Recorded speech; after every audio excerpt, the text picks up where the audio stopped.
না, আসবো আমি। আর একটা কথা বলে যাই, আমাকে কেউ আটকে রাখতে পারবে না। আমার অনুরোধ, আমার অনুরোধ একটা এসআইআর নিয়ে বেশি কথা বলবো না, সময় 8 মিনিট আছে। ফর্মটা ঠান্ডা মেজাজে ফিল আপ করবেন। যদি ফর্মটা ফিল আপ না করতে পারে, আইএসএফ এর যারা আছে তাদের সাথে যোগাযোগ করবেন। অন্যথায় আমার ফেসবুকের আইডি আছে, দেখেছেন তো, ফেসবুকের আইডিতে ভিডিও ছেড়েছি, পুরো একদম খাতায় কলমে বুঝিয়ে দিয়েছি। প্রথম আপনারা ফর্মের একটা জেরক্স করে নেবেন, জেরক্সের উপর আগে প্র্যাকটিস করবেন, ভুল ভ্রান্তি ওখানে হলে হয়ে যাবে। তারপরে কি করবেন, অরিজিনালে করবেন। বাঘ ভাল্লুক নয়, ফর্মটা কিছু কোশ্চেন আছে, কিছু উত্তর আপনাকে দিতে হবে, একদম ইজি ব্যাপার। দেখবেন আমি ফাট করে বুঝিয়ে দিচ্ছি।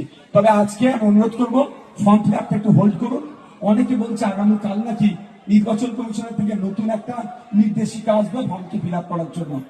তাহলে আপনি একদিন হোল্ড করে যান। আর সাদা চুন আছে কোনো সারা কালে কি বলো না, হোয়াইট না, আমি